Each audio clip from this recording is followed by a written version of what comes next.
আসসালামু আলাইকুম। আপনারা দেখছেন আজকের আবহাওয়ার সর্বশেষ আপডেট। বাংলাদেশ আবহাওয়া অধিদপ্তরের সর্বশেষ পূর্বাভাস অনুযায়ী আজ দেশের বিভিন্ন অঞ্চলে বৃষ্টির সম্ভাবনা রয়েছে। বিশেষ করে চট্টগ্রাম বিভাগের জন্য দুঃসংবাদ দিয়েছে আবহাওয়া অধিদপ্তর। সংস্থাটি জানিয়েছে আগামী 24 ঘন্টায় চট্টগ্রাম বিভাগের কোথাও কোথাও মাঝারি ধরনের ভারী থেকে ভারী বর্ষণ হতে পারে। একই সঙ্গে দেশের সব বিভাগেই বজ্রসহ বৃষ্টির সম্ভাবনার কথা জানানো হয়েছে। এছাড়া ঢাকা, রাজশাহী, ময়মনসিংহ, রংপুর, খুলনা ও বরিশাল বিভাগের দু একটা জায়গায় অস্থায়ী দমকা হাওয়া সহ বৃষ্টি অথবা বজ্র বৃষ্টির সম্ভাবনা রয়েছে।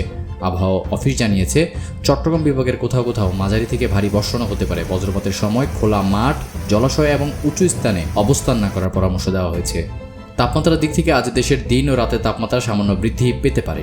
গতকালের সর্বোচ্চ তাপমাত্রা রেকর্ড করা হয়েছে খুলনার কয়রায় 36 ডিগ্রি সেলসিয়াস। রাজধানী ঢাকা ও আশেপাশের এলাকায় আকাশ আংশিক মেঘলা থাকতে পারে।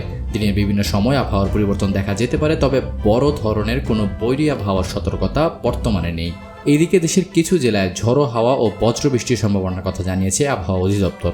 তাই যারা প্রয়োজনীয় কাজে বাইরে বের হবেন তারা অবশ্যই আবহাওয়ার সর্বশেষ আপডেট অনুসরণ করবেন। সর্বশেষ বলতে চাই, দেশের বেশিরভাগ অঞ্চলে গরম আবহাওয়া অব্যাহত থাকলেও কয়েকটি বিভাগে বৃষ্টি ও বজ্র বৃষ্টির সম্ভাবনা রয়েছে। ফলে কোথাও কোথাও সাময়িকভাবে তাপমাত্রা কিছুটা কমতে পারে। এই ছিল আজকের আবহাওয়ার সর্বশেষ খবর। ভিডিওটি ভালো লাগলে লাইক দিন, শেয়ার করুন এবং নতুন নতুন আপডেট পেতে চ্যানেলটি সাবস্ক্রাইব করতে ভুলবেন না। ধন্যবাদ। আল্লাহ হাফেজ।